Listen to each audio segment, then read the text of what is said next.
Ladies and gentlemen, good afternoon. On behalf of the Carnegie Middle East Center, I would like to welcome you to this seminar about a new report that has just been released from the World Bank. I believe most of you have a copy of this report. It is about the title is Inclusion and Resilience, the Way Forward and Social Safety Nets in the Middle East and North Africa. I think this report is coming at a very important time in the Arab countries while they're trying to look back into their social safety nets, and I won't talk much about the report. I just would like to welcome you and welcome our guest speakers, and I'll be also doing I will be the discussant of this report after we listen to the presentation that will be given by Victoria Levine to my left. She is an economist in the World Bank in the Human Development Department of Europe and Central Asia, and she is focusing on social safety nets, labor markets, and poverty. She is the leading author, and of course, as you can see, this report is the effort of, I think, several departments in the bank and also several partner institutions in the Arab countries. And also to my right is Dr. Haneen Sayed. Probably some of you know, she is a Lebanese. She is coordinating the World Bank, or she is the coordinator of the World Bank in Lebanon. Again, she is an economist in the field of education, health, social security, labor market. She is also the co-author of the World Bank MENA Region Youth Program. She previously served as a senior advisor to the executive director to the World Bank Board of Directors representing the Middle East. Myself, I am Ibrahim Saif. I am an economist working here at the Carnegie Middle East Center. This seminar, we will begin by Dr. Haneen. I'd just like to draw your attention that this seminar is broadcasted live on the internet, and also it will be recorded and broadcasted later on video, and our colleagues in the communications department are tweeting and keeping whoever is following up alert of what is going on here. So I'll give the floor to Dr. Haneen to introduce the report and how all this effort has been culminated in this. Then we move to the presentation of Victoria, followed by some discussions, and then we'll open the floor. So the floor is yours, Dr. Haneen, please. Thank you very much, Dr. Saif. So let me begin by saying thank you very much to Carnegie Middle East Center for hosting this event, to Paul, to Ibrahim, and we're very pleased to say that this is the first launch or dissemination of this report, and in Lebanon, country where the issue of social safety nets and inclusion and resilience is very important and very topical. Let me give you a very brief background about the preparation of this report, which has been in the making, Victoria reminded me, for about 2 years. But in fact, it was mostly in 2012, this year, where the efforts were accelerated. The process of preparing this report was itself a very inclusive process, included a lot of participatory workshops, consultation workshops, one of which we had in Beirut in January of this year, another one in Tunisia, and another one that took place in Muscat in April. So even in the preparation of this report, we had a lot of consultation. The other main thing I want to say about this report is that it had embarked on a collection of new and original data. So while on the one hand we utilize existing data, so there was a very intensive analytical effort to look at and gather all the household micro surveys in the MENA countries, in about 12 MENA countries, and these were analyzed, and Victoria will present the results. And this, I would say, is the first time this was done, that this kind of analysis of microdata was done in a comparative way, in such a thorough way. we embarked on three original pieces of survey of data collection. One is which was conducted with Gallup. As part of the global poll that Gallup does, we asked them to focus on 4 countries, Lebanon, Jordan, Egypt, and Tunisia, and to conduct a survey which we will present today, called MENA Speaks, which gets at what do citizens think and what do citizens want from social safety nets and what do they know about safety nets.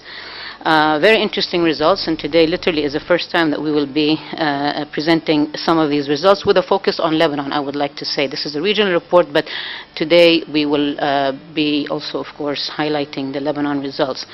The second data effort which was only done in Jordan, but which could be later done in other countries, is an innovative behavioral experiment called Jordan Gives. It's presented in the report, where we try to get at the preferences of citizens for the design of different kinds of social safety nets. These 2 main pieces of new analytical or data collection really had the purpose of trying to get at the political economy of reform of social safety nets, something which even in the World Bank we are usually less good at doing. We can analyze very well, we can tell you what the state is, we can describe the challenges, we can even recommend reforms, but how to and some of the harder stuff we are not necessarily always as good or systematic going about it. So here we have an attempt at finding out a bit more about what citizens want and their preferences and how this enters into reform. And finally, the third new data collection effort was to collect administrative data. It was an inventory of 12 countries' social safety net programs. Again, this was the first time that it was done in this manner. So I just want to say quickly about our dissemination plan for this report, which is, as I mentioned, today is the first time we talk about it in the region. We will focus on Lebanon today, though. However, we will have a series of in-country consultations or disseminations, and then we're going to have a regional plan, launch of the full report in a place and time to be determined. But this is part of effort to get the word out, and to hopefully that this would be a report that is useful for policymakers, academics, and others. We also are putting up a website, which is really an engagement platform, and the full report is there, will be there, the background papers, quite a bit of the data that was collected will also be on the website. And then there are blogs, one of which already Victoria has started in her name as she was getting on the flight from Washington over the weekend, coming to Beirut. So without further ado, let me turn to Victoria to take us through. Thank you, Haneen. I also wanted to thank the Carnegie Middle East Center for inviting us to present this report. This report was co-authored by me and 2 colleagues in the MENA Social Protection Unit, Joanna Silva and Matteo Morgandi. And as Haneen mentioned, the report was prepared in a very participatory way, and one of the activities included in the preparation was a consultation workshop here in Beirut. And that workshop was very, very valuable to our team because it brought together policymakers, academics, NGOs, CSOs, representatives of labor unions, and it provided a lot of feedback for us, which we incorporated in the completed product. So the overview of the report that you have in front of you is hot off the presses, and the report itself will be forthcoming in its glory in a few months, probably a couple of months. And I just wanted to say that I'm very happy to be back in Beirut to present this complete product. So the outline of this presentation will follow the basic structure of the report, which consists of 5 chapters, and they are a framework for social safety net reform, the key challenges that call for renewed social safety nets, the current state of social safety nets in MENA, the political economy of SSN reforms, which is the exciting political economy data that we have collected, and then the way forward, where we present the policy options for how to make SSN in MENA more effective and innovative. So why do a social safety net report in MENA today? Why would it be relevant at this point in time?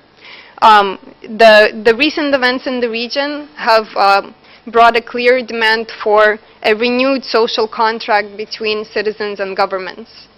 As part of that, there is a clear demand for social safety nets that promote three important outcomes, which are social inclusion by building human capital, livelihood by protecting against destitution, and resilience by helping households navigate the effects of risks.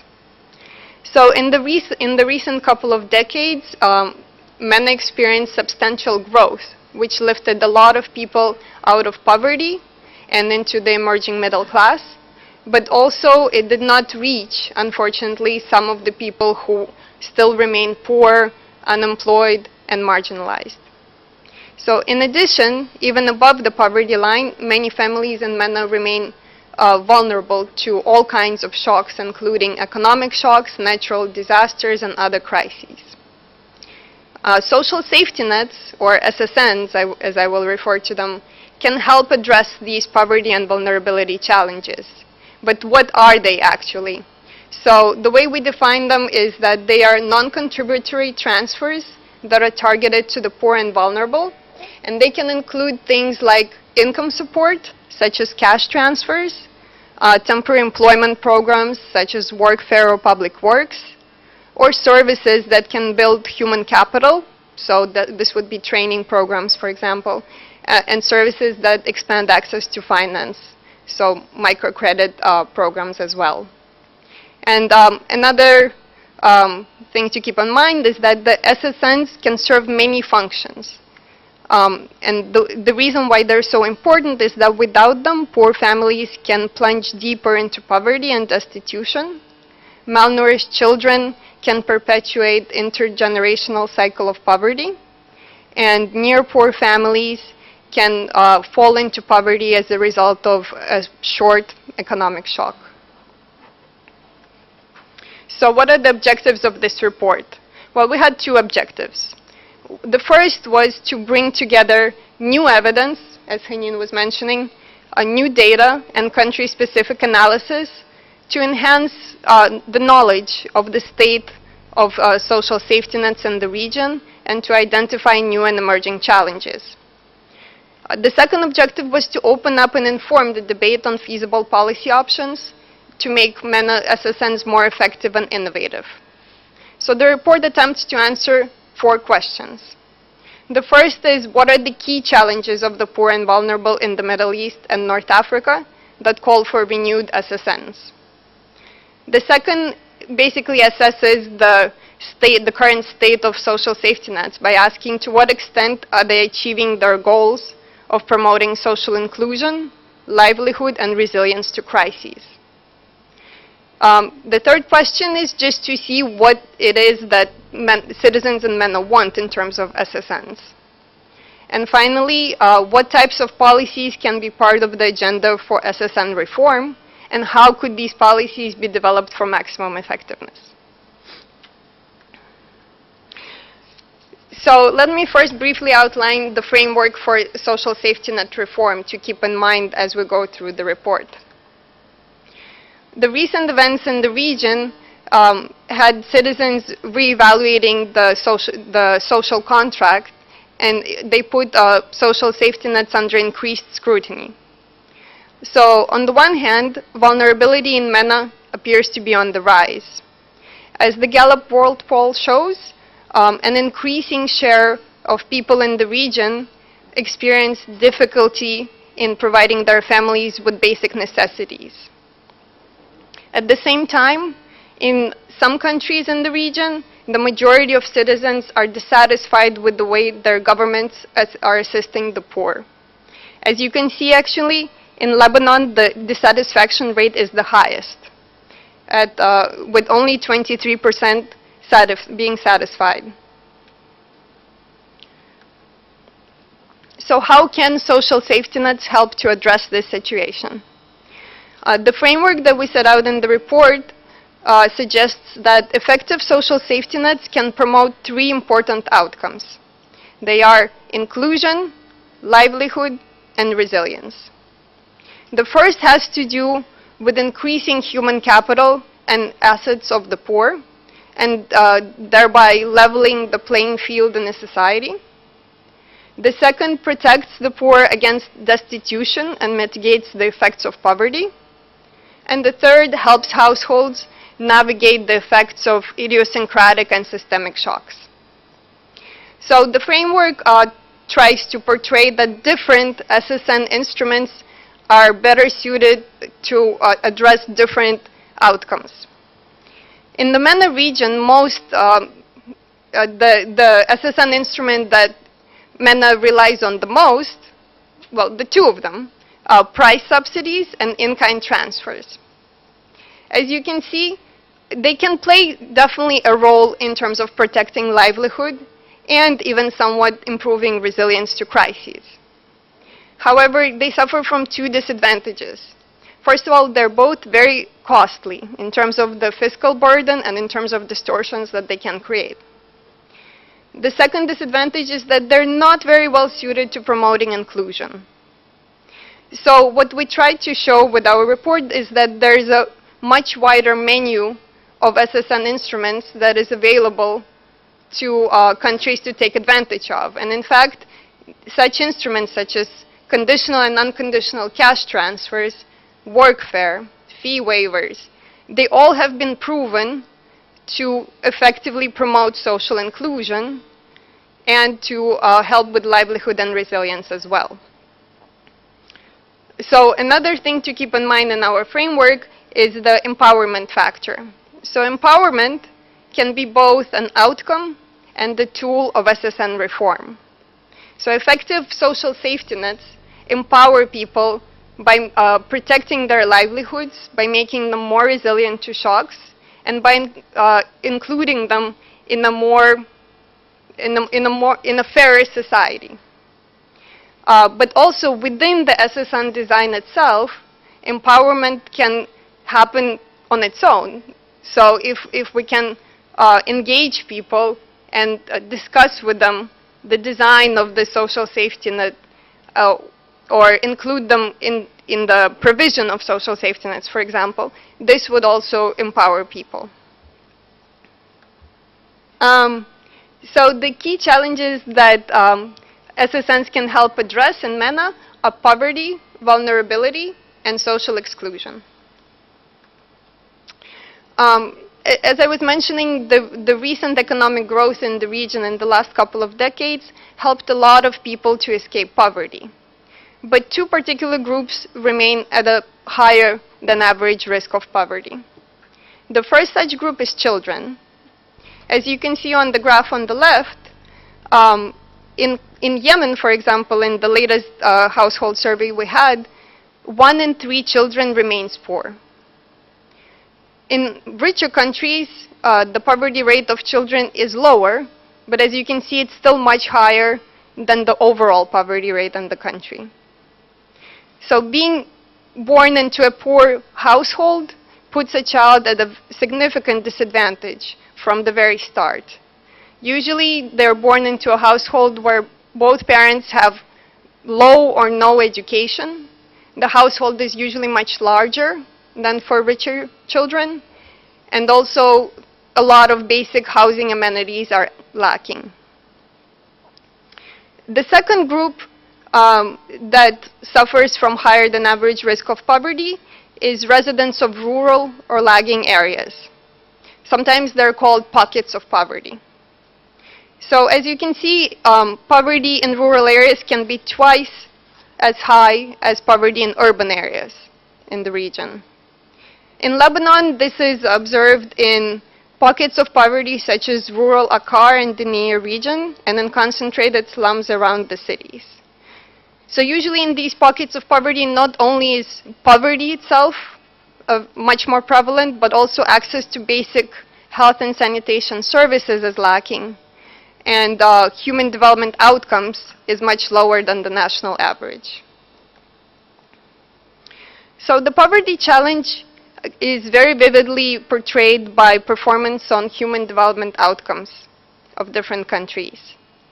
One such outcome is child malnutrition. Child malnutrition is very damaging because of its potentially persistent effects. And these effects can actually be irreversible later on in life. As you can see, some countries in the region have stubbornly high childhood malnutrition. For example, Yemen. In Yemen, almost 60% of children under the age of 5 are stunted. And of course, Yemen is a low-income country, but this phenomenon is not limited to that. In Egypt, which is a middle-income country, 33% of children are still stunted. Lebanon performs fairly well. It has moderate childhood malnutrition rates, but as you can see from the graph on the right, it still performs worse than its development peers, as do most countries in the MENA region. Also, educational outcomes are lagging in MENA. For example, pre-primary enrollment is very important because it usually gets reflected in educational outcomes later on in life. In MENA, for example, only 22% of children are enrolled in pre-primary education, whereas the average for developing countries as a whole is twice as high. In Lebanon, pre-primary enrollment is actually very good, at 80%. But if you go one level up, primary education completion, Lebanon is still remains below the regional average. So we were talking about human development outcomes early on in life. Well, these are important because these usually get translated into outcomes later on in life, such as labor market outcomes. In fact, as you can see, most poor people in the region work in informal jobs. So these are jobs that are very poorly paid on average, and they lack basic employment benefits. And you can see that in Lebanon, as wealth increases, informality rate decreases. So another thing that we know from evidence in other countries is that poor people are less likely to transition from a bad job to a good job, and they're more likely to remain in a bad job once they get to that job.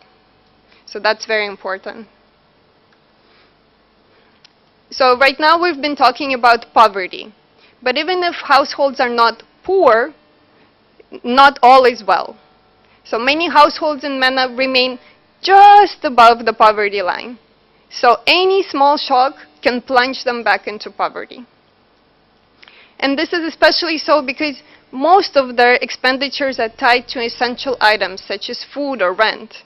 So they cannot really cope with shocks by reducing those expenditures that much. Indeed, health shocks are especially likely to plunge households into poverty. In Lebanon, as you can see in 2004 or 2005, about 13% of households experienced health shocks that they had to spend more than 10% of their consumption on them. So they experienced severe financial strain. Of course, risks happen to all households. What's important is what you do to mitigate those risks and what you do when these risks happen. And as you can see on the right, in MENA, the options are quite limited. So of households that experience shocks, most have to rely either on themselves by using their income or savings, or selling or pawning their assets, or they have to rely on the help of their family or friends. As you can see, only a tiny, tiny fraction of Moroccans and Iraqis received help from the formal channels, so from governments or NGOs, when they experienced the shock. Finally, in addition to poverty and vulnerability, inequitable access to social services and job opportunities means that some groups are suffering from what we call social exclusion. In different MENA countries, these groups could be women, they could be the disabled, they could be the displaced people. So what are the key messages from the challenges that MENA citizens face? Well, that despite continued economic growth, many challenges do remain for the poor and vulnerable. And without any safety nets that can promote human capital among the poor and protect them against destitution, these trends can become perpetuated in the future. Also, as we see, the supply of shocks is stable and maybe even increasing in the world. So it's important that there are all these households that remain vulnerable. If effective social safety nets are not in place, these vulnerable households can cope with these shocks ineffectively, and this could actually plunge them into persistent poverty, even if the shocks themselves are temporary. Finally, social safety nets can promote inclusion of socially excluded groups by clever design of social safety net programs that engage and include them at the very early start.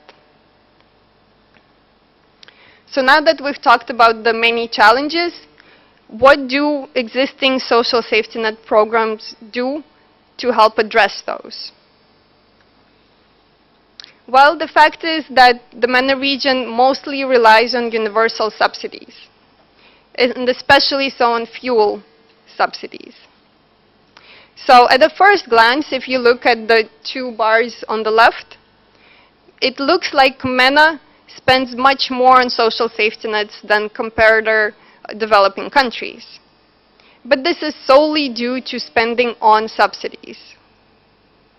If those are taken out, MENA countries actually spend less than other developing countries. As we will see later on, I will show you evidence that subsidies are inefficient and pro-rich. And what they do is they siphon resources from more effective social safety net programs. But as you can also see on the right, there is a lot of heterogeneity in terms of SSN spending across the region. In Lebanon in 2008, only 0.6% of GDP was spent on SSNs, and 2/3 of that was committed to subsidies.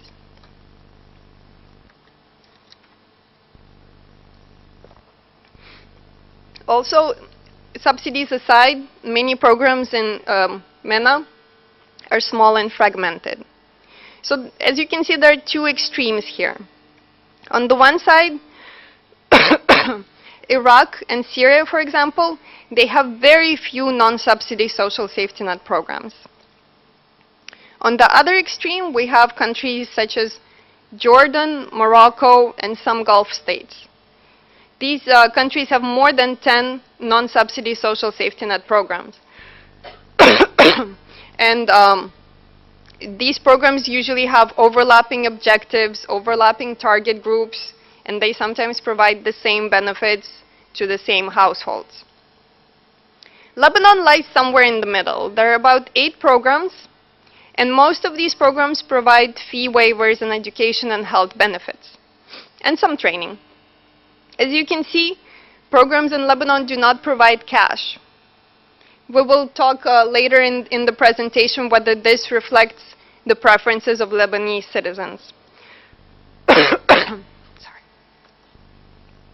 So how do social safety nets perform in MENA? Well, as Hanin was saying, we conducted analysis of microdata from household surveys to evaluate social safety nets in terms of their coverage, targeting, and generosity, and also to simulate the impact on poverty and inequality in the absence of social safety nets. Unfortunately, we did not have that data for Lebanon, but you could probably use the analysis in these charts to draw some inferences about the system in Lebanon. So as you can see, only in West Bank and Gaza does the coverage rate, which is the proportion of people in the bottom quintile that receive any type of assistance, so only in West Bank and Gaza does it reach 50% of that bottom quintile. In other countries, it's less than 30%, which means that a lot of poor people fall through the cracks and they do not receive any type of social assistance.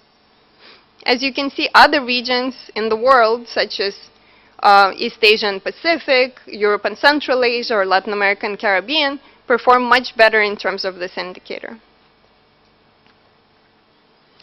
With regard to targeting, MENA relies on two targeting methods. The first method, you will see it in darker blue, is the categorical targeting. So that is targeting to certain groups of people based on their individual characteristics. So it could be family status, such as widows and orphans. It could be health status, such as the disabled. Or it could be age, such as the elderly. The second type of targeting method that MENA relies on is geographical targeting. So that's when programs are limited to certain regions in the country.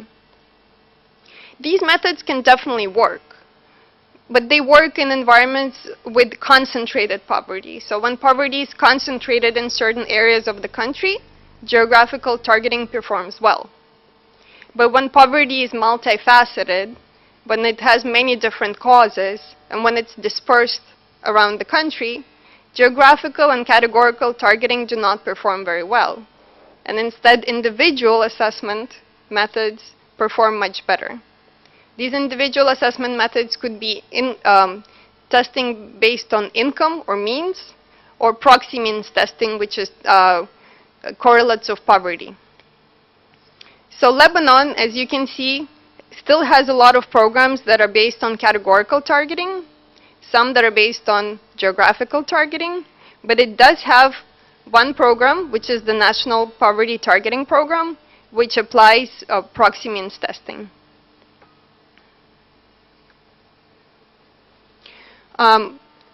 Setting the benefit level is an important but difficult policy decision of any social safety net program.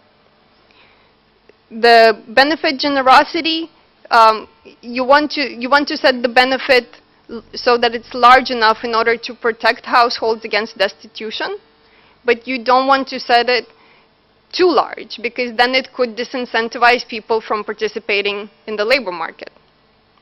So looking at the chart that you're seeing, you can see that benefit generosity in most countries in MENA is relatively low. For example, in Iraq, Egypt, and Yemen, it is lower than the world average. This means that it can be increased in order to give people a more decent living standard without triggering a lot of work disincentives.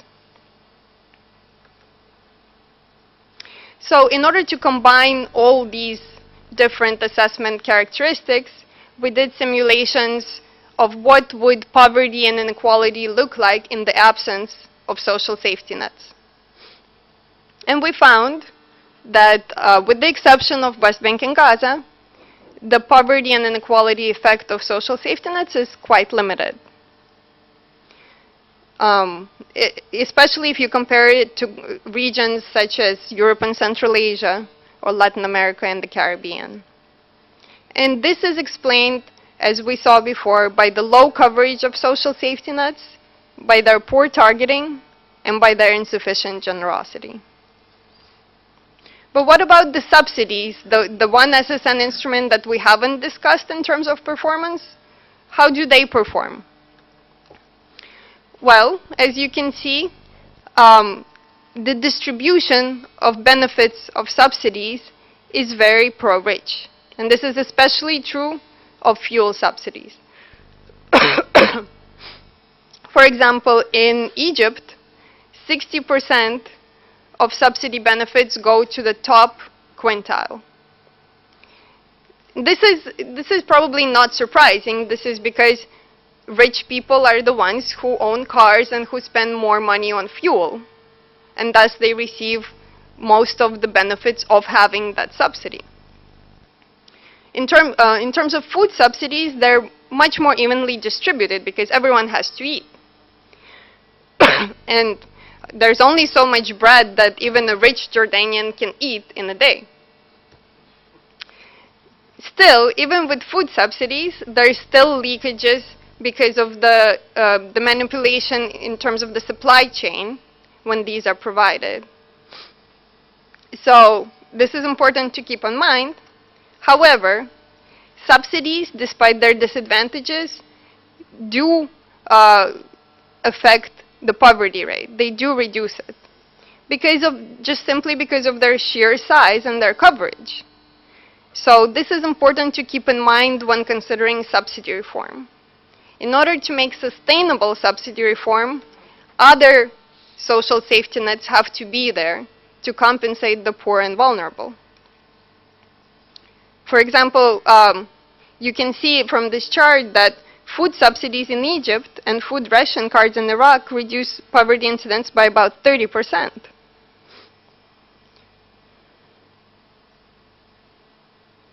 So before I pass on to Haneen to talk about the recent developments in Lebanon's social safety nets, I wanted to touch briefly about the crisis response of MENA SSNs during the recent crisis.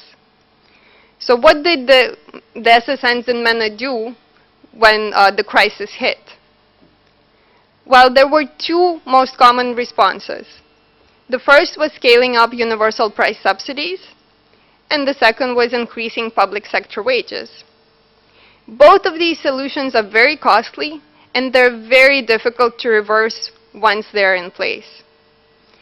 They add to the fiscal burden, and they're not, and they do not target the poor and vulnerable, because public sector wage hikes are only applied to public sector workers. They're not applied to the most vulnerable, who are usually the unemployed or informal workers. And as we just saw, the subsidies benefit the rich much more than they benefit the poor. And why were these solutions chosen as crisis response measures? Well, we suggest that that's because there was nothing else there in place to be scaled up at the time the crisis hit. So things like lack of poverty data, lack of management information systems, limited the government's ability to respond quickly to the crisis. So the point is that safety nets are needed at all times, and that having this infrastructure for safety nets in place before the crisis hits is very important, because it enables governments to respond quickly. Again, just to reiterate the messages of this chapter, universal subsidies consume the lion's share of SSN spending in MENA, and they take away resources from more efficient and effective instruments. Low coverage, poor targeting, and insufficient generosity explain the relatively small impact of non-subsidy SSNs on poverty and inequality. And sustainable reform of inefficient subsidies can be done if the poor and vulnerable are adequately compensated. Finally, weak and unreliable SSNs in MENA are unable currently to shield the poor and vulnerable in times of systemic shocks like the recent crisis. However, not all is depressing and gloomy, because in some countries in the region, such as West Bank and Gaza, Yemen and Lebanon, there are encouraging developments taking place. And I will pass to Haneen to talk about what they are in Lebanon. Thank you, Victoria. So in Lebanon, there's one of these best-kept secrets, which is, how many people here have heard of something called the NPTP? Not the World Bank people, or the ministry people. Okay, but basically very little. So, this is Lebanon's best-kept secret, but in October of 2011, the government of Lebanon, led by the Office of the Prime Minister and the Minister of Social Affairs, launched what's called the National Poverty Targeting Program. And in fact, it is a program which aims at establishing a targeting mechanism and system by which the government can, either in times of need or in regular times when there is just, addressing the normal chronic poverty, or in times of shocks, know who the poor households are and reach them immediately with different kinds of social assistance, what it may be. So this system is now up and running. Credit to as I mentioned, to the government parties which have been working on this. The government actually already has allocated an amount of $28 million in its budget of last year as a benefit that will be distributed to the poor families. And this program is designed and is being implemented almost state-of-the-art with using the proxy means testing methodology, which Victoria briefly touched upon, which essentially uses the expenditure or consumption method of defining families or a household's welfare, and allows you to rank families from lowest welfare to highest welfare, and then boom, lo and behold, the government can dip into that database and say, okay, this year, let's say I want to target a mazot subsidy of 40 million. Instead of giving it out to normally who they give it out to, middlemen benefit, most poor people never see it. You can go into that database and say, I want to target poor families with this mazot subsidy, and give me, who are these families? So the database is there. You start from the bottom and you start to allocate, some kind of mazot subsidy directly to the people who can benefit and need it. So this database is up and running. It already includes about 60,000 households, and it's growing by the day. The government also announced just this month that it will there are already 14,000 beneficiaries selected who will be getting education benefits, health benefits, and electricity benefits. So, in fact, I want to congratulate Lebanon for this, because this is actually a bold step in trying to reform and to actually improve its condition of poor families. Many of you may not know, Lebanon does not have much of a safety net. You've actually seen it in some of the slides, but there were small programs, most of them, all of them not targeted in any meaningful way. So this is a major step for the government in addressing this issue. Next slide, please. So these are just some of the principles that the program is based on, and these are in the government declaration or approval, the decree that established the program. These principles are there, and I just wanted to highlight them because, in fact, they very much fit with what we've been talking about in terms of inclusion and resilience and livelihood. So one is equity. So every household in Lebanon has the right to apply to the program, to seek government help and assistance. It has to be fair, however, which means the economic and social situation of every household has to be assessed in an objective and transparent methodology, and they have chosen the PMT methodology. Helping the neediest, so in a way we're trying to help the poorest, and then if there are means to help, beyond the extreme poor, then great, but the program right now is trying to be realistic, so it's really helping those who are most in need. And finally, objectivity and transparency. So there are eligibility testing process which is automated, objective, there are PR campaigns, there are complaint lines, hotlines and the like, and a very large team that's been working on this very diligently. So in light of the mixed record in the region in terms of establishing social safety nets, especially effective and efficient ones, Lebanon comes out fairly good in its most recent development. I will now turn to what we call the political economy of social safety net reforms. This is basically the results of this survey that I mentioned that was done, that Gallup implemented for us in this study called MENA Speaks, which stands for Social Protection Evaluation of Attitudes, Knowledge, and Support. And it's trying to get at what citizens really, their preferences about social safety nets. This was done in 4 countries, Jordan, Lebanon, Egypt, and Tunisia. It's a nationally representative sample of 1,000 individuals, but nationally representative. So we're going to throw out some of the results here for you, again highlighting the Lebanon ones, but the comparators with the other 3 countries are also very interesting. So next slide, please. So 3 kinds of questions are trying to be are asked in this survey. You're trying to get at what do people think about social safety nets?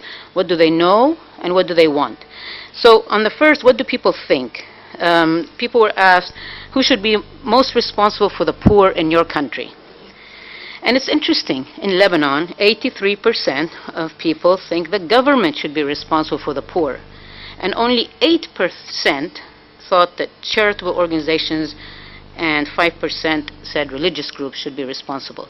And this is, for any of those of you who work in this field, know that this is in stark contrast to what is actually going on, where I would say 83% is provided by charitable groups, NGOs, confessional groups, and the like. So, but these are the results. Then, then the next question was, about how effective government is in providing social safety nets. Lebanon comes out actually pretty low. Has the lowest perception of government effectiveness.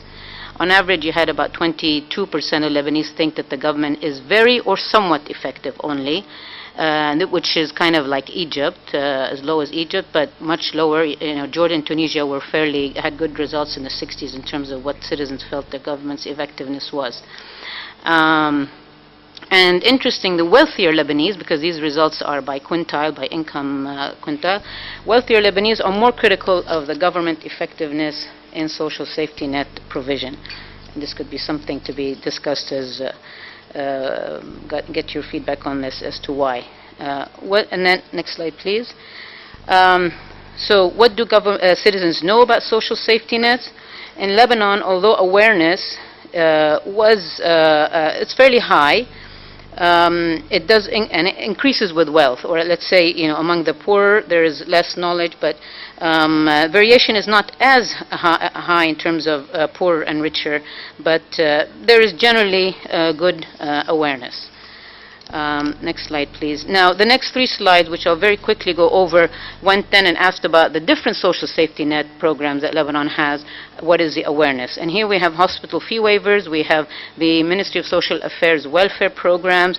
We have the disability training and support programs, vocational training programs, and the National Poverty Targeting Program. In general, the hospital fee waiver is the one that is most known by most people. This is basically that you can go to a public hospital and you can get the waiver for, or you go to the Ministry of Health and you get a waiver for the co-payment that needs to be made, the 5 or 10% co-payment. Now, this is probably, people are more aware of it because it's much more used by about 50% of the population. By some estimates utilize this, and also because it's a much older program. But if we quickly go to the NPTP slide, so we can skip some slides. Awareness about the NPTP, well, it's the lowest of the safety net programs that I mentioned, but this is explainable. It was just launched in October, and literally as we're speaking, the first benefit is being distributed to people. So we would expect that this would be low. But it's also important to realize from this finding that a concerted effort needs to be made by the government now to expand awareness of the program for the next subsequent rounds. Next slide, please. Let's skip that and go on because we're short on time. Okay, let's go to what citizens want. The next one. So what do citizens want? What are their preferences in terms of types of targeting and the kind of transfer or program? So they were asked, there were 4 choices. Do you want safety nets to be targeted to specific groups, targeted to the poor, which is the dark orange? Do you want cash or goods? You want goods or in kind to be distributed, which is light blue, or do you want cash? Interestingly, in Lebanon, 84% would like to target social safety nets to the poor. That's good, rather than to specific groups, categorical targeting like widows and orphans and that. And then 2 out of 3 would prefer safety nets as a cash, to be delivered as a cash versus food or clothing. Next slides.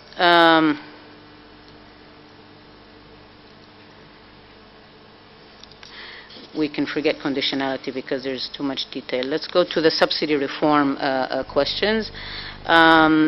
Then there were a series of questions about subsidy reform, if your government is going to undertake subsidy reform, trying to get at the kind of opposition that people may have about this. And we see that actually Lebanon, there's the lowest opposition, about 10% and so on, would be opposed to a subsidy reform. So that's good news for policymakers if they want to undertake some of this.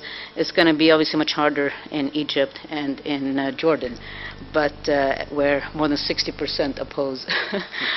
And here you have, in Lebanon it's kind of fairly flat in terms of the difference in reference between the poor and the upper and middle class. Next slide, we look deeper at the subsidy reforms and by what kind of subsidies. What was included in this survey were the tobacco subsidies in Lebanon, the bread, flour, and the mazot. And this bar that's sticking way out there, the 97%, was a very striking result with all the countries, that it was so stark, that 97% of Lebanese support the removal of the tobacco grower subsidy. So maybe this is for Ministry of Finance or Ministry of Economy somewhere out there to listen, that if there is this, to be this a change of this subsidy, a reform of it, that they might not get a whole lot of opposition to it, and it might be an easy one. Mazot had, sort of 20%. That might be a bit of a stronger, harder battle, but then the next slide, questions was about preferred targeting of compensation following a subsidy reform. So you do subsidy reform, but what do you put in place for the society? And here the options were: do you put something for the poor only? Do you do it for everyone except the wealthy? So you exclude those on the very top, but you give everyone something, cash actually. Or do you give everyone cash? Or do you give only the poor and then some investment and health education? Now, the reason health and education are put in there because of a very or relatively successful episode of subsidy reform that took place in Indonesia about 8 years ago, where the government had a major thing with issue with fuel subsidies, which were very, very high, and they had to do something about it. So they went in with a massive safety net targeted type of program, and it consisted of giving the poor cash, but then giving everybody in society more health and more education. So as a way of not buying off in that sense, but bringing everybody on board with the subsidy reform, they provided increased health and education services to all of the population. So everybody felt they were benefiting from this subsidy reform. And all of this, by the way, was much less costly than the fuel subsidy that there had already been. So this was why the question was also being asked about this. So do you want to just give cash only the poor, or everybody except the wealthy, everyone, only the poor plus investment in health and education? And we see that in Lebanon, people would rather convert subsidies into cash to the poor and investment in health. So Lebanese seem to like this combination of giving poor the cash and then giving everybody in the population more health and more education. And I think this is it in terms of the results of this survey. Now, there is a lot more. It's a very rich survey, but we wanted to give you a flavor of it so that we can, in 5 minutes, for Gloria to conclude, and then give over to our commentator. Thank you. Thank you. Sure. Thank you, Hanin. So just very briefly to touch on the last chapter, which presents the agenda for reform of the social safety nets in MENA. So the agenda for renewal consists of 4 parts. The first is improving the impact of social safety net programs. The second is establish a reliable yet flexible SSN infrastructure that would be effective in good times as well as during crisis. The third is to consolidate the fragmented social safety net programs. And the fourth is to rebalance financing and priorities of SSN systems in MENA. With respect to the first one, improving the impact of SSN programs, this can be done by prioritizing interventions that promote investment in human capital. As we saw, the one objective to which MENA SSNs currently don't speak to as much is social inclusion. So how can social inclusion be addressed through SSNs? Well, some successful programs can be scaled up. So this would be like Morocco's Taysir program. Some existing programs could be tweaked in order to build more human capital for some groups. And new programs can always be created if they don't exist already. Targeting can be enhanced towards the poor and vulnerable. As we saw in MENA Speaks, citizens in MENA actually prefer poverty targeting to categorical targeting. The focus on results in SSN programs could be improved through M&E and social accountability. And other stakeholders could be reached out to through comprehensive and communication campaigns in order to raise awareness of people about these social safety net programs, and also by leveraging the human and financial resources of other stakeholders. In terms of building the SSN infrastructure that works in good times and in bad, this can be done by creating unified registries of beneficiaries, as well as utilizing effective service delivery mechanisms, such as smart cards or something that can be very quickly expanded. As we saw again, there are a lot of programs in MENA that are very fragmented. So international experience suggests that having a small number of comprehensive programs, each specifically designed to target different groups within the poor and vulnerable population, works best. Also, linking between social safety nets, which are non-contributory, and social insurance, which are contributory, is very important and can leverage their impact. So how to go about it? Well, gaps in SSN systems could be identified by creating inventories of SSN programs, including their objectives, eligibility criteria, and benefit types. And we already started such an inventory in this report. But it should always be updated, and your help will definitely be appreciated to tell us about new programs that are coming along. So some programs could be expanded or consolidated, and a strategy should be formulated to implement this reform.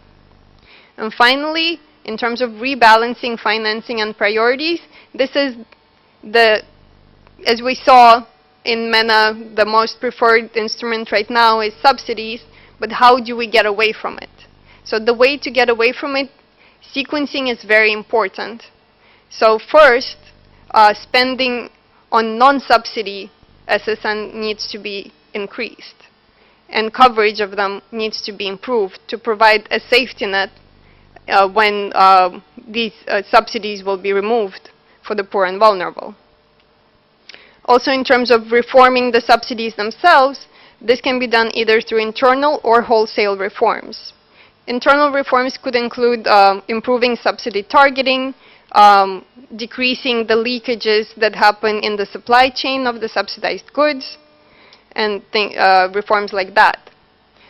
In terms of wholesale reforms, it is best to first identify most sensitive subsidies and reform the most regressive ones first.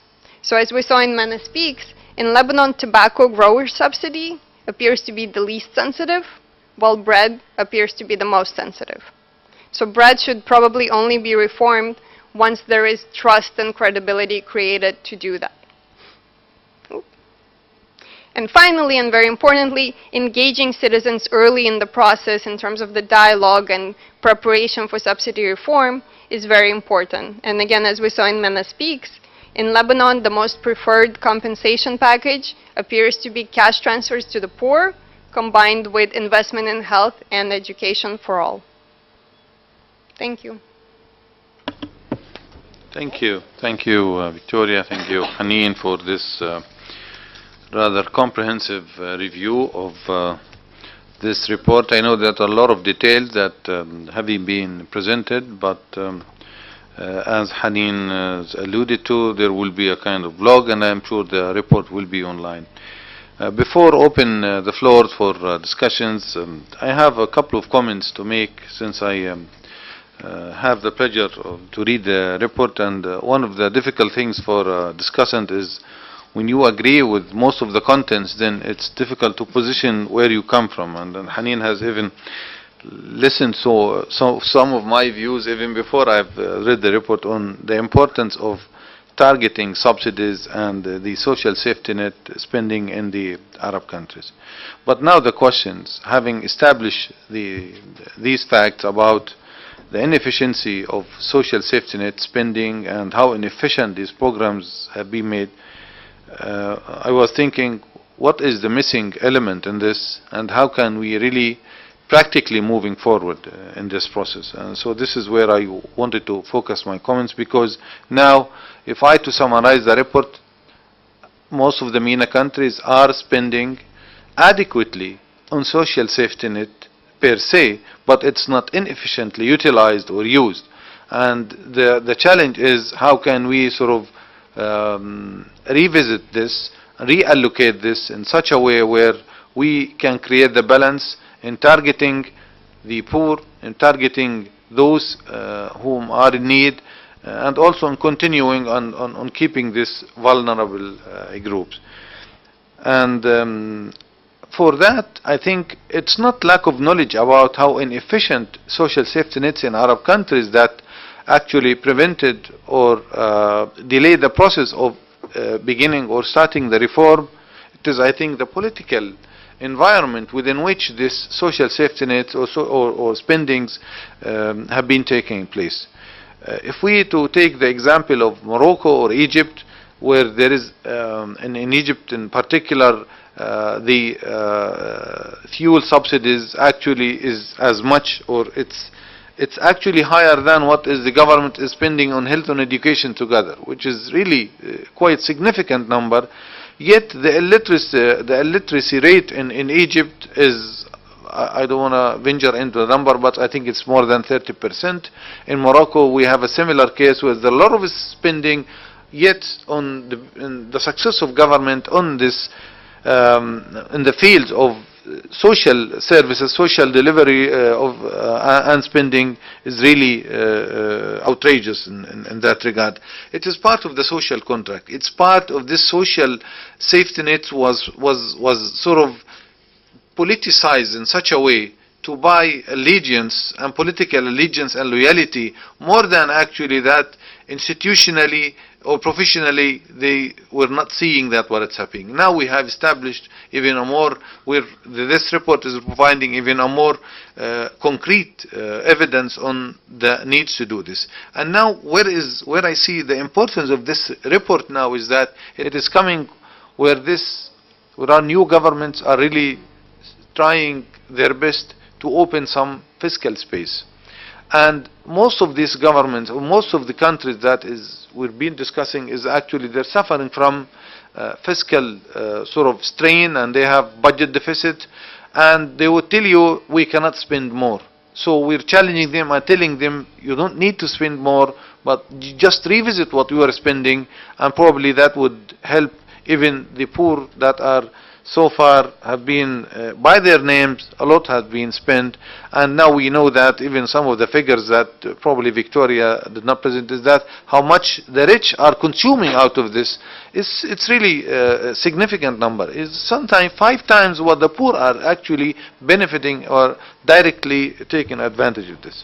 So the political environment and the lack of political willingness actually at the heart of delaying this process. Now, when the governments want to also embark on restructuring the SSNs, now there is also a lack of trust from the public at large that, well, at least now we know it's inefficient, but at least now we're taking at least even trickles, we're taking a little bit of that. If this government is going to restructure, maybe we'll lose that, and maybe we're not even taking any advantage, and the previous experiences do not lend themselves sort of to encourage or to believe that the government is really going to improve the delivery or the deliverables in the near future. And bridging this gap is also one of the things. Of course, now you have a politician with short-term objectives being in office. They prefer, they prefer to leave the governments, some of the politicians, with a huge budget deficit, but with some popularity as far as their immediate constituency is concerned, and this is really makes it very complex when you want to really start looking and implementing this. Another thing that I think also needs some emphasis is the quality of the social safety nets institutions, the institutional capacity. Normally, if you look at the national aid fund or whatever fund that is providing or responsible for spending, it's normally weak. It's not normally traditional bureaucrats, but with probably the wrong qualifications, with the sort of minimum level of skills, yet they're spending huge amount of money, but a little effort was put. Actually, even these institutions became part of the social safety net themselves. So, okay, let's employ as much as we can, let's get them on board, and the criteria, the implementation, the legislation is sort of, again, do not help in the process of reform. Now, another thing, we have the World Bank report and other report using the rationale is that social safety net are inefficient and we want to reform. While if you look at the rationale used either by the Lebanese government or Jordanian government is that we are suffering budget deficit and we want to reform. So actually this is entirely two different rationale in a way, and that makes even implementing and buying in this argument is quite difficult from the public. If it's a budget deficit that you are suffering from, then look elsewhere, not to the social safety net. Even now we are sensitive part of the social as presented in the surveys that you really can begin with in several countries, but yet the rationale used by the government is not the same rationale that is being sort of advocated in the report, and this is where I think an effort with the policymakers even to change their tone is something that is needed. They have alluded in the report to the middle class and the vulnerable groups, and that whether they would support or be anti-reforming the social safety nets. Actually, from reading the report, I don't see the national champions to sort of take these recommendations and defend them. The vulnerable groups would be afraid of sort of supporting because probably they're going to be on the losing out of this. The poor, well, they have their doubts and they can easily mobilize. So the champions, who is going to be on board with you in order to convince the public at large that we need to begin this, is something that is sort of need to read the sort of the political economy in each country.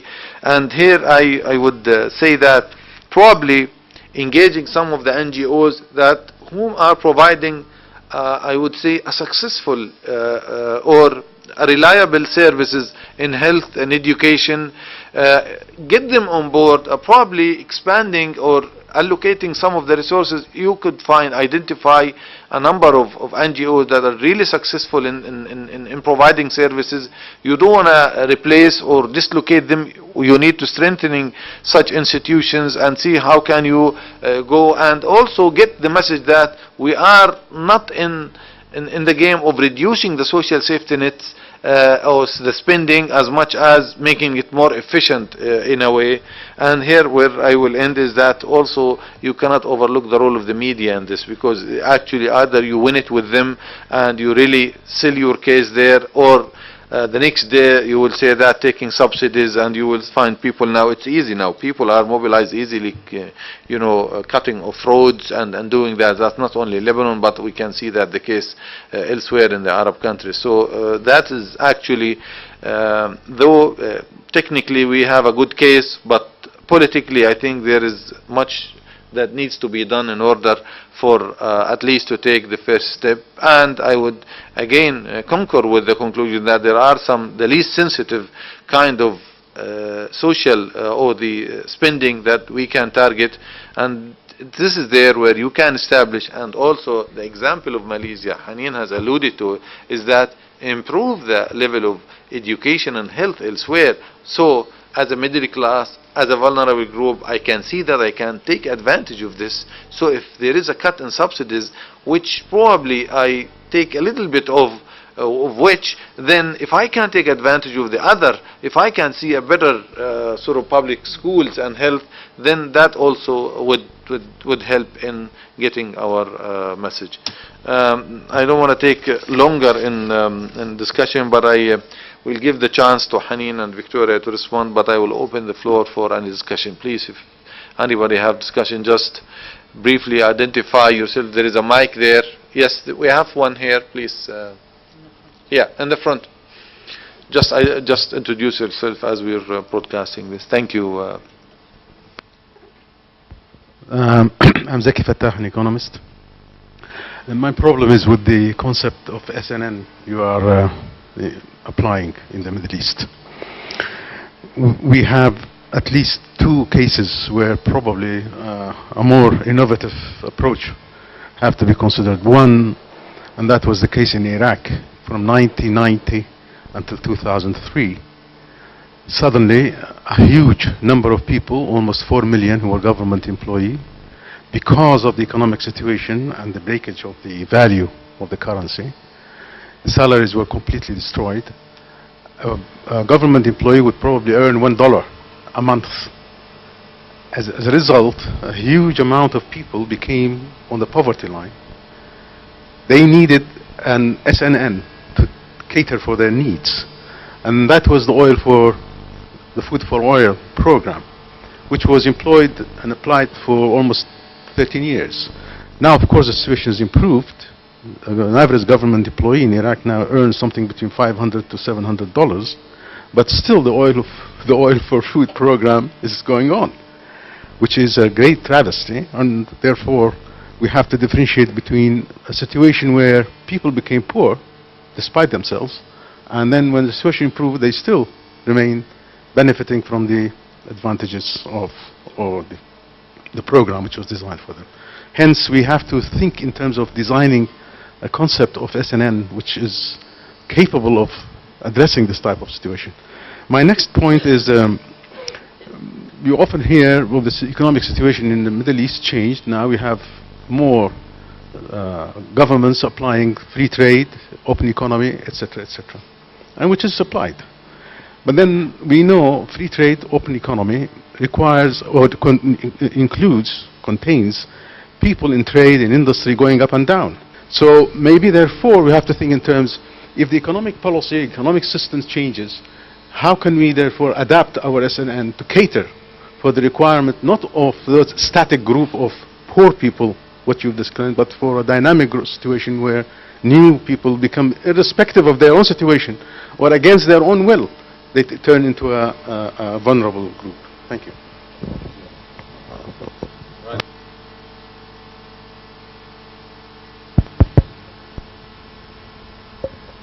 Raphael Thielen, journalist. I wonder, or I would like to hear your input on what you think about the new economic policies by the Muslim Brotherhood and President Mohammed Morsi, if they will implement a feasible SSN in the future, or you see more poverty coming up concerning the IMF loan, concerning the planned cut in subsidies, etc., etc.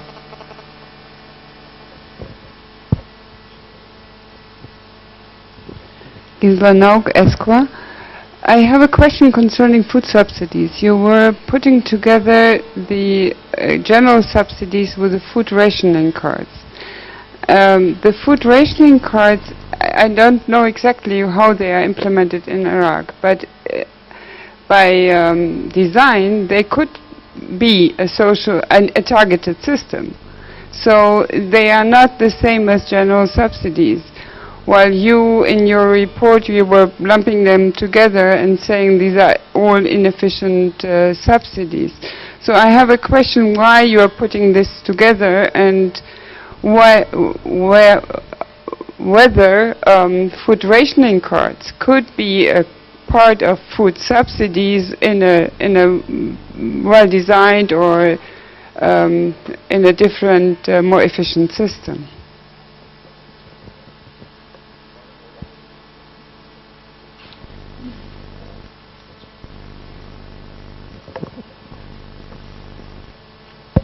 اسمحوا لي احكي بالعربي اذا ممكن. بدي احكي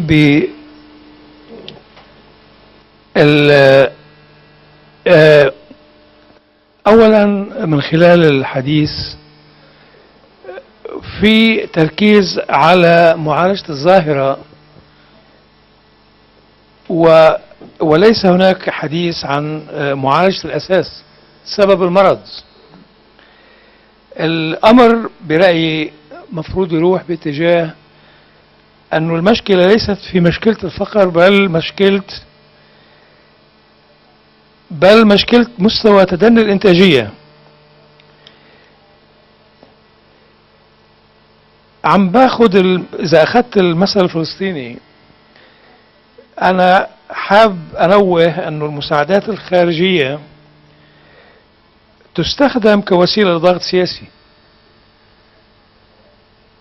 وكل الوقائع تشير أنه الآن الأزمة التي تعيشها السلطة الفلسطينية هي بسبب محاولة توظيف المساعدات لضغط سياسي. أنا على الأقل كمواطن فلسطيني كنت منتظر من خلال الحديث اللي جرى ولو مرة واحدة ترد كلمة الاحتلال اللي هو سبب المشكلة الاقتصادية الاجتماعية الفلسطينية. الملاحظة الأخيرة، آن الأوان للبنك الدولي أن يتجاوز معالجة الأمور من خلال الشق الاجتماعي إلى الذهاب إلى شقها الاقتصادي وشقها السياسي، وأن المشكلة بالشرق الأوسط وشمال في أفريقيا هي بالأساس مشكلة جودة نظام حكم وإنتاجية عمل. شكرا.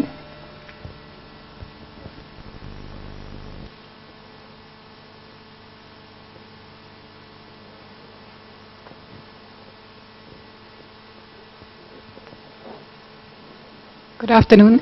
Vanessa Steinmeier from ESQA. I would like to follow up on one point, that the majority of citizens in Lebanon said social services should be provided by the government, and only a minority said it should be provided by civil society. And we know that the reality is quite the other way around. And the discussant also mentioned to include civil society in this. So I would like to have more details, what you suggest, how this should be reformed, if reformed, or what should be done about this, if there is a situation that the majority of services is actually provided by other providers, and what would be the role of the government then? Thank you.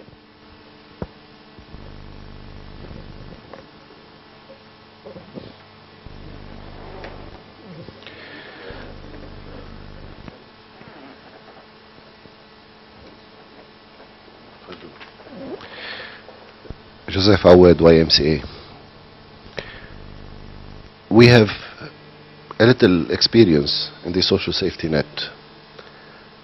We have implemented a small social safety net in Tripoli, in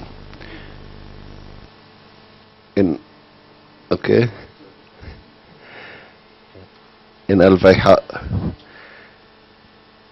I don't think that it is a big difficulty to succeed in social safety net. It's only a matter of good coordination and partnership with everybody. First of all, the government has to be the supervisor and the strategic body. So with the help of the private sector and the NGOs, we can formulate a strategy for the safety net, and then all the coordination will be made together. So what we need is the umbrella of the government to be the supervisor. Second, we need all the effort to be in the same way in the social safety net. The third one is to have the clear data, and one data where everybody will join the effort of this. So besides, we need the private sector.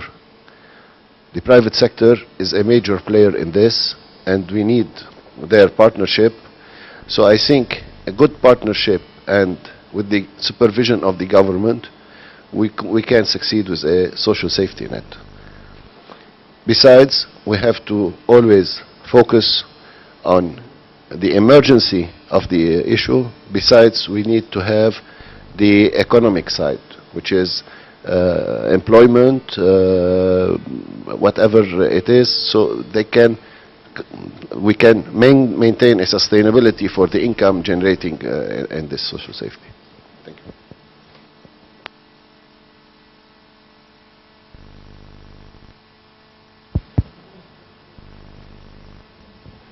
Hi, my name is Yazid Sayer. I'm at the Senior Associate at the Carnegie Middle East Center. I had to go out for a conference call, so I apologize if this question has been posed before, but I wanted to come back to the issue of children in rural areas being particularly vulnerable to poverty. And with reference to rural areas, it seems to me that first, in some, I can think of places in Lebanon or the West Bank and elsewhere where some rural communities are actually better off, relatively speaking, than urban poor areas because they've got more shock absorbers in various ways. I mean, they can, you know, in terms of housing or access to land and food and solidarity, etc. So I'd be interested to hear a little bit more about how you really go into the detail at a micro level of that. And a related question is, say you mentioned the Akkar region, and you also discussed what's the National Poverty Targeting Program and the North again. Would I be right in thinking that rural poverty is often related to nearby urban poverty, in the sense that you're going to get special poverty pockets in, say, the Akkar region, partly because Tripoli itself is highly underfunded and underinvested in, etc., and that there's a correlation if you're to compare, say, with Sidon and its rural region, because if you apply that sort of logic in other parts of the region I'm familiar with, I could argue there is a correlation. So in order to tackle poverty in that particular rural pocket, presumably there's going to be a structural limitation, if I'm correct, unless you also tackle it in the neighboring urban region upon which it relies for education, healthcare, planning, administration, and so on.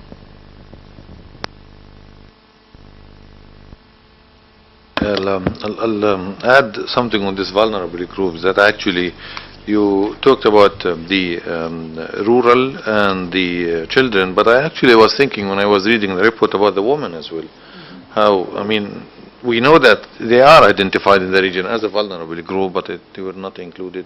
And actually they very much is related, the SSN is related also to partly to women and how to deal with the female. You're talking about the region that is with the lowest female participation in the labor market in the world. So that's something that must be sort of also part of this. Okay, if there is no more questions, then we'll give the floor to Victoria. You want to begin, or Haneen? To Victoria to respond to this comment. Please go. Thank you. So I think I'll start from the back up. In terms of the vulnerable groups and especially women, so when we talked about the two vulnerable groups, I just want to make sure it's clear we were talking about groups at a higher than average risk of poverty. So what we did for that analysis, we did a poverty profile for countries where we had household survey data, and we looked at groups which had significantly higher than average risk of being poor. Not being vulnerable to poverty, or as I was saying, hovering above the poverty line, but of being in poverty. So women actually do not turn out to be at a higher risk of poverty. But where we do see women being more disadvantaged are, as Ibrahim was saying, in terms of labor market opportunities. And in our report, we put that under social exclusion, because social exclusion means inequitable access to either social services or job opportunities. So we definitely think that women are vulnerable in terms of being socially excluded or being excluded from these job opportunities, but not in terms of being in poverty. I think we even looked at female-headed households, and we didn't, I might be wrong about that, but I don't think we found that there was a statistically significant difference in terms of being in poverty for women. In terms of rural residents, This is definitely context specific and every country is different.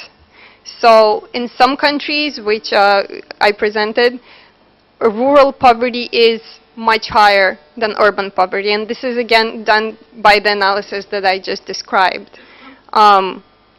So in Lebanon, the poverty pockets are in Akkar and in some I believe suburbs of major cities. So this is what you were saying in terms of rural areas that are next to poor urban areas. But in other countries, it could be rural isolated areas where services, for example, do not penetrate those areas, and that perpetuates poverty in those areas. So this is a very country-specific kind of thing. On what else? In terms of food subsidies and food ration cards, so we included food ration cards in Iraq specifically inside sort of the subsidies and ration cards category because it had very wide coverage, and it also, from what we understand, it had a lot of leakage. And this is in terms of programs that are very inefficient and that they take resources that could be instead spent on programs that can be targeted much more efficiently.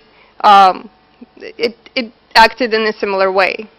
But I see your point in terms of food ration cards. They're not universal food subsidies. And that's why we mostly focus in the analysis of subsidies on fuel subsidies, which are much more regressive and people don't know about them, and people are more likely to prefer to reform them, as we can see in the evidence from MENA Speaks. So that's where the way forward, we believe, is in terms of fuel subsidies. I wanted to go back to Ibrahim's question about national champions and that we need to identify national champions in order to proceed on reforms such as subsidy reforms. We believe that, well, me as one of the co-authors of the report, I believe that the first step towards identifying national champions is raising awareness about subsidies. So if people don't know that some goods are subsidized, they cannot become national champions. And what we found in our studies that, especially for fuel subsidies, a lot of people just don't know. When we say, do you think diesel in your country is subsidized? Most people say no. So they cannot become a national... They don't believe the government, actually. Not because, no, truly. This is why they don't believe their government. So I think the first step in terms of setting up the environment for subsidy reform would be a major awareness campaign. And this could present in a much more user-friendly way the kind of information I presented in terms of who do these subsidies go to. They go to the rich, and we want these kinds of resources to be devoted to the poor. And this is sort of to create that cognitive dissonance in the general population to help the national champions rise up. What else? In terms of the concept of the social safety nets, I believe what you were referring to is exactly what we mean by creating a flexible social safety net infrastructure. So what you were describing is really dramatic shocks to the economy, where a lot of people are suffering at the same time. But it is exactly things that can be quickly scaled up. So social safety nets could be scaled up if they are already in place and functioning well. If there's a way to, if there's already, let's say, a unified registry of beneficiaries, and there's already a way to target programs, the threshold could be raised, and people, let's say the businessmen you were referring to, if, let's say, their business doesn't work or something happens in the economy, they can become part of the social safety net, and that way they don't have to sell their assets, they don't have to deplete their human capital, they don't have to take their children out of school. They can weather this economic shock and then return to normal activity and exit the social safety net. So this is, I think, exactly the kinds of things that we were proposing in the way forward. So I think I'll let Haneen take over. Thank you. Okay, thank you. So I'll be very brief on some of the questions. On Egypt, and actually I was thinking Brahim may actually know more about the agenda of the Muslim Brotherhoods. He's done some research on this. But I think the subsidy issue is very clear to them, and it's on the agenda. Now, it is to be seen what they will do on that. I think this is still a big question, and very much there are mixed signals coming out on this. But all I can say from the point of view of the bank, we have been asked to come and engage with them on this issue of social safety nets, as putting in place good social safety nets vis-a-vis subsidy reform, and this is something we'll be conducting a high-level workshop there in the next month. On the question, colleague from Palestine, well, the bank, we don't have a political mandate. Our mandate is economic and social. Now, of course, our head is not in the sand. We know that economics and social have to do with politics. And so and this is why we try to, like looking at some of this work of the political economy of reform is very important. Specifically on Palestine, which I do not work on, but I think all our reports are very clear about the impact of the occupation. I think it's mentioned quite clearly, quite bluntly. We've done major assessments of the economic and social costs of the occupation on the Palestinians. But your bigger question about the social safety nets at a Band-Aid, I mean, that they are, patching up and not really getting at the core of what are the problems in society. In fact, this is a view which we hear a lot, and I think we also have to be open to, we don't want this report to give the impression that having good, effective social safety nets is going to solve all the problems, economic problems of a country. Absolutely not. I think even, for poverty reduction, you need growth as a kind of a basic thing. Now, what kind of growth is what we start to get more interesting. But there are some, clearly, you need jobs to be created so that, the idea of safety nets, by the way, and this is a topic we didn't talk about here, but this is where everybody is going, is how do you graduate social safety net beneficiaries into the labor market, or, how do you activate them into the labor market? How do you push them out? It's not to give them an assistance and keep them there. Now most countries are moving in that direction, taking some of the experience of OECD countries and trying to see how in developing countries this can be done. We have a major event to take place in India in the next month, a South-South learning event, which is very much about this, how to move people from social safety nets into the labor market. So this is not addressed in this book, but this is a major agenda because safety nets are not an end in itself. I agree. You need economic growth, you need jobs, you need to increase productivity, you need to get people out of informality into formal and good-paying jobs. Just a question on Lebanon vis-a-vis on this kind of, most people want government to provide, but in the reality in Lebanon is completely the opposite. I think Lebanon has swung hugely in one direction of civil society and NGO provision of basic social services. This has its advantages, and it's a fabric of Lebanese society. I think everybody knows it, and it's a strength also. But there are also downs to this, in the sense that we know, it's no secret, that most of the assistance provided by NGOs are confessional NGOs. And so those who may not belong to a confession, well, where do they go? They're out. And being part of this confessional assistance creates a certain patronage system as well. So the role of the government is to cut across this in principle. It is, so programs like the NPTP are non-confessional, and this is actually truly one first program in this country which, as of now at least, is non-confessional. People are not asked on the questionnaire their confession. We have no idea. They are, rated about their welfare, and that's it, and they're eligible based on that. This is a way that we believe needs to go. Now, partnership with civil society NGOs, absolutely. But each has their role, and Lebanon to some extent has swung maybe extremely to one side. where primary education, most countries, that is provided by government, and then, private involvement as you go up the ladder. We have the exact opposite here, where most of primary education is provided by also non-government. So there is a bit of a rebalancing, I think, in terms of also how the government works with NGOs. There's huge improvements that can be done in how they contract, standards, criteria, and all of this. So I think these are all the questions that remained unanswered. Thank you. But I wanted to thank Rahim for your comments, because we actually, and you keep pushing us in terms of getting a question about how now. Okay, well, now we know what to do, but how to do it. Well, yeah, that's all what they need is a sort of an action plan now to translate the recommendations into actions, which is the real challenge if we to move forward. But I think even so far what we are witnessing, including Egypt actually, is that they are spending more money but they are not restructuring any of either the subsidies or stuff. I mean, there is in Egypt a kind of consensus actually about the importance of restructuring social safety nets, yet nobody is taking action. And that's where, again, I go back to this, who is going to be the champions?